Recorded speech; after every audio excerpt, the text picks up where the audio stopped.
Good day, everyone. Once again, this is M Counting, where you will fall in love with accounting. In this video, we will discuss accounting assumptions. Ano nga ba ang accounting assumptions? Accounting assumptions are the basic concepts and fundamental premises upon which the accounting process is based. Sa madaling salita, ito yung mga basic principles or basic concepts na kailangan nating i-assume or paniwalaan. Sa tuwing gagawa tayo ng accounting process, may mga bagay na dapat nating i-apply, paniwalaan, no? I-assume. At ito yung mga yon, no? Bakit ganun? Ba't may kailangan tayong i-assume? Para whenever na gagawa tayo ng report, i-apply natin yung accounting process, maging comparable, consistent, at reliable yung yung reports para hindi tayo kanya-kanya. Kung may sarili tayong mga ito yung kumbaga ito yung assumption na generally accepted na assumption sa accounting. Whenever gagawin mo yung accounting process, kailangan i-apply mo tong principles na to. I-assume mo, no? O sige, ano yung mga yon? Number one, going concern. The entity is presumed to continue operating indefinitely in the absence of evidence indicating otherwise. No? Therefore, assets and liabilities are recorded on the assumption that the entity will remain in operation.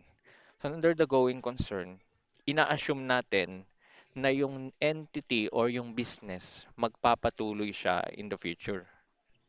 Magpapatuloy yung operation ng entity or ng business. Kasi kung ang palagay mo yung entity, yung negosyo mo, bukas sarado na, hindi na mag-operate, wala nang sense yung reporting. Tama. Bakit ka pa gagawa ng report kung bukas pala wala na yung negosyo mo? Di ba? Ba't ka pa gagawa ng report? Ayan. So yung going concern, ina-assume natin na yung entity, whenever you prepare financial statements, dapat ang thinking mo, maggagawa ka ng FS, ng financial report, yung business mo buhay pa bukas, mag-ooperate pa in the future. Kuha. Sige. Indefinitely means walang limit, no? Hindi mo alam kung kailan matatapos eh, indefinite na. Basta ang alam mo, magpapatuloy siya in the future. Sige, number two, separate entity or economic entity. O the business is treated as separate and distinct yung business and from its owner and from other entities. As a result, personal transactions of the owners are not recorded in the accounting records. Under this assumption, si entity or yung business, meron siyang personality na hiwalay sa owner. No? Halimbawa, ikaw to. Anong drawing tayo? Kunwari, ikaw to. Ayan. Ikaw. Kunwari, ikaw yan. Ikaw.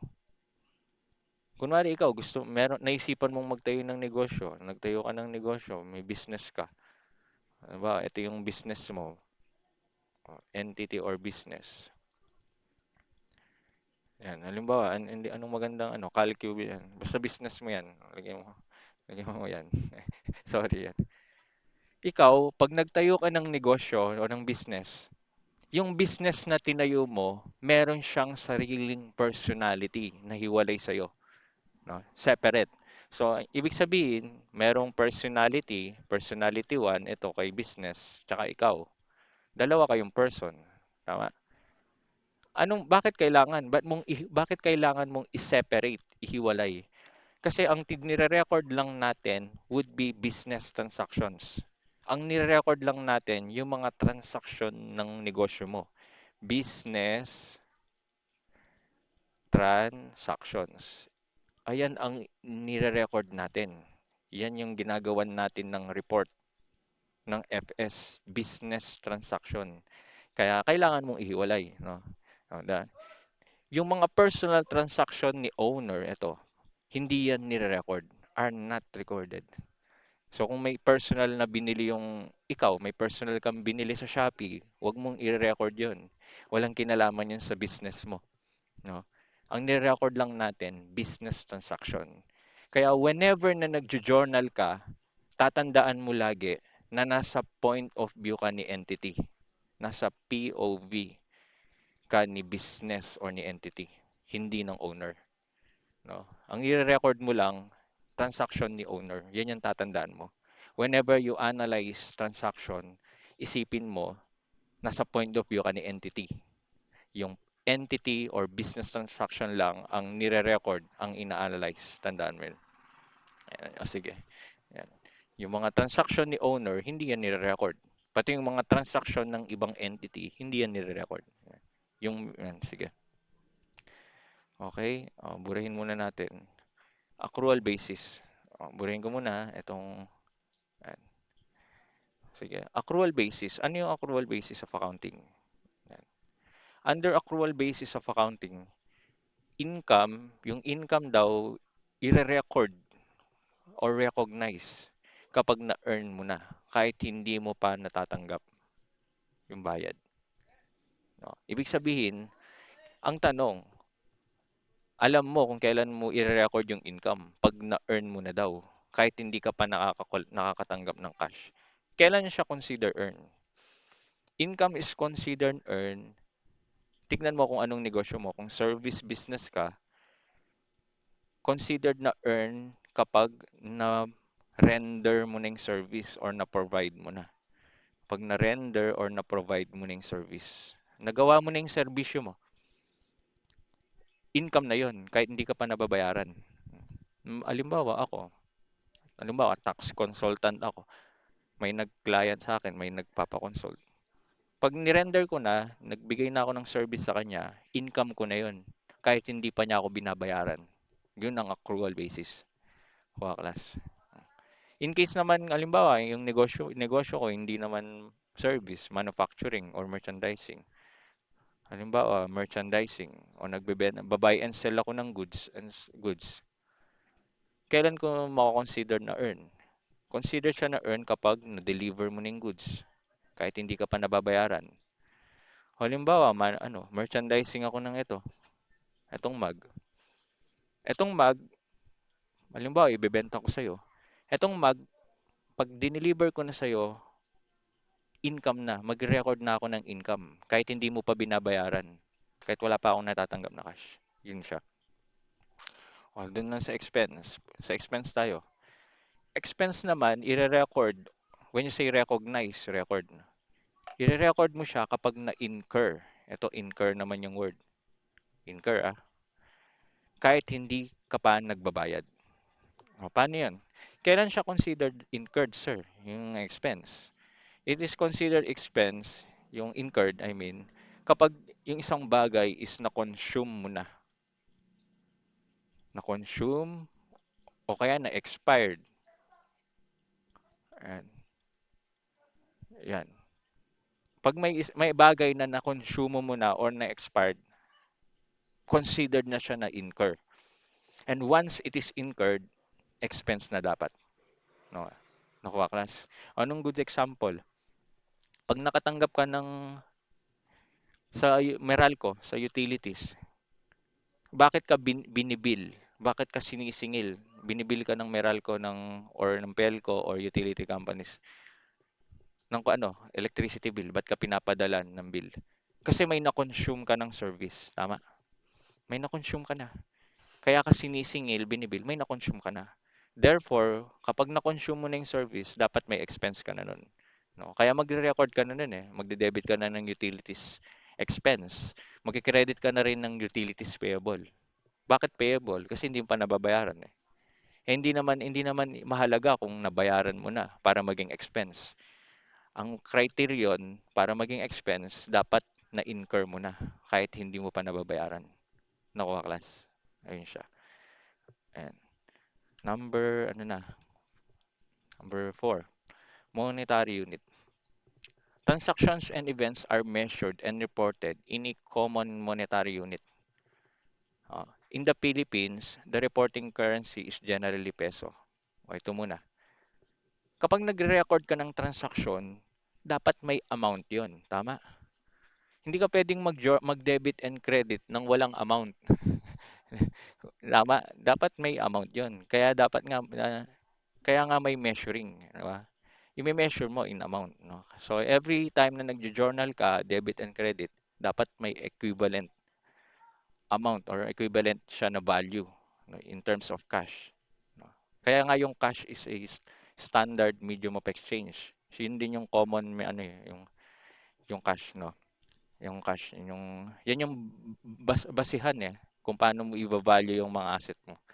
Kapag may nakita kang equipment sa financial report, 1 million yung value. Yung 1 million na value ng equipment, yun yung halaga niya sa cash. Kaya yung cash yun yung ano, eh, yung basis for measurement, no? Ayan. Sige. So dito sa Pilipinas, ang ginagamit na kung nasa Pilipinas ka, ang gamitin mo peso kung gagawa ka ng financial report ng FS, ng financial statements. Kasi yun yung common na ginagamit 'pag nasa Pilipinas ka. Gamitin mo yung common measurement basis. 'Pag nasa Pilipinas ka nag-ooperate, ang peso ang gamit, tama? Kasi nasa Pilipinas ka, eh. Maraming negosyo naka-Philippine peso. Yun yung common. Yun yung ginagamit ng nakararami, common measurement basis. Peso, gawin mo peso. And of course, i-assume mo rin na this assumption also presumes that the purchasing power remains stable, except in cases of severe inflation where special accounting rules may apply. Ang assume mo dito sa monetary unit, yung purchasing power hindi nagbabago, constant. No? Hindi, wag mo munang isipin yung purchasing power. Ano ba yung purchasing power? Yung kapangyarihan ng pera mo kung ano yung mabibili niya. Kumbaga, dati yung piso, malakas yung power ng piso, purchasing power ng piso dati. Kasi sa piso, makakabili ka pa ng chichiryang maliit dati. Tama? Tsaka candy. Pero ngayon, ngayong panahon ngayon, ngayong 2026, ewan ko kung may tigpipiso pang chichirya o kaya candy na tigpipiso. Oo. Ibig sabihin, yung dating piso, nakakabili ka pa ng chichirya, malakas pa yung purchasing power ng peso dati. Ngayon, piso, hindi na kayang bumili ng chichirya, bumaba yung purchasing power, no? Yung ganon, yung pagtaas o pagbaba ng purchasing power, i-assume mo constant, hindi nagbabago muna, no? Sa advanced accounting dinidiscuss yung inflation. Doon napapasok yung inflation. Na may topic nga doon na sa advanced accounting, hyperinflationary economy. O, dun yun. Pero dito, basic accounting lang tayo muna. I-assume mo, constant ang purchasing power. Yan. And then last, time period. The life of a business is divided into artificial reporting periods for the purpose of preparing financial statements. No? These reporting periods are commonly 12 months and may be classified as. So bago natin tingnan kung yung classification niya. Ano ba yung period? Mag-drawing tayo. Pasensya nyo na yung drawing. Yan, art. Kasi yung accounting is an art, di ba? So yan, art yan. Hindi pantay. So yung period, usually 12 months yan. No? Ano ba yung period? No? Ang period, ang period class, yan yung panukat mo kung ano yung nangyari sa negosyo. No? Yan yung panukat period. No? Hinahati mo kasi under time period, hinahati mo yung buhay ng isang business into series of reporting period. No? Hinahati mo siya, yung buhay ng isang negosyo into series of reporting period. Therefore, magre-report ka. Hahatiin mo siya through series of reporting period. Yeah. I-report ka. Ngayon, yung period, yung ire-report mo kung ano yung nangyari during that span of time. Kung 12 months ka, anong nangyari sa loob ng 12 months? Pwedeng yung period mo 6 months. Pwede naman 6 months. Yung 12 months, tawag dyan annually. Annual. Annually yan. Taon-taon. Ito yung default, annually. Yung 6 months naman, anong 6 months? Ang tawag dyan, semi-annually. annually. So, pwede kang mag-report every 6 months. Kung gusto mong hatiin, pwede naman. So, kung hatiin mo yung 6 months, magiging 3. Tama? 3 months. Kapag 3 months na lang, ang tawag mo doon, quarterly. Ang reporting mo, ang period. Quarterly, every 6 months. Kung gusto mong hatiin pa, hindi mo na mahati yung 3 months. One na lang. Every month na lang yung pinaka ano. So monthly, kung 1 month. 1 month. If 1 month, ang tawag dyan, monthly. Yan. Nasa sa'yo yun. Nasa entity kung ano yung niya. Pero but the default, no, 1 year. At least 1 year mag-report ka under ano, accounting standard. No? Mag-report ka at least 1 year. Yan. So yan, yun yung time period. Hinahati mo yung buhay ng isang entity into series of reporting period.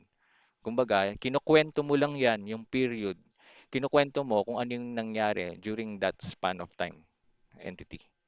Di ba? Ayan. Kinukuwento mo yan. Ngayon, yung period, it could be calendar. When you say calendar year, ang tandaan mo lang sa calendar year, actually, nag-e-end yung reporting period mo every December 31. No? If 12 months to, ang pinag-usapan natin, 12 months class. 12 months yung reporting mo. Ito. Basta ang reporting date mo, December 31. December 31 ka gumagawa ng FS, financial statements. Kahit hindi January 1 ang start mo. Ito lang kasi yung normal, January 1. Kasi pwedeng mag-start yung negosyo mo kalagitnaan na ng taon. Assuming July 31 or June, ano ka na, yung nasa gitna. Eh di, okay naman yun. Calendar year ka pa rin. As long as December 31 ang reporting date mo. Ito yung pinaka ano diyan, criteria. Sige. Sige. Ayun yung calendar. Ngayon, fiscal year ang pangalawa. Pag sinabi mong fiscal year, burahin muna natin 'to. Nababasa naman siguro. Nababasa naman. Sige, yan. Saan na yan? When you say fiscal year, any 12-month period ending on the date other than December 31. Example, March 1, 2025 to February 28, 2026.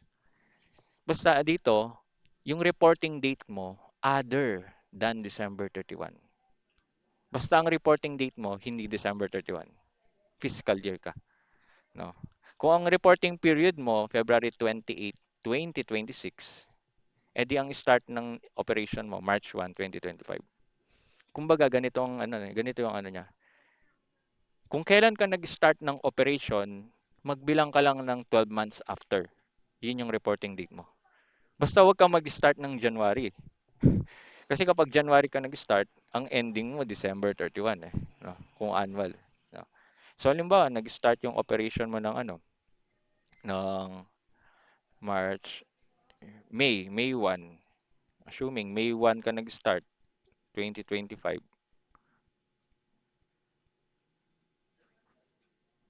Kailan yung reporting period mo?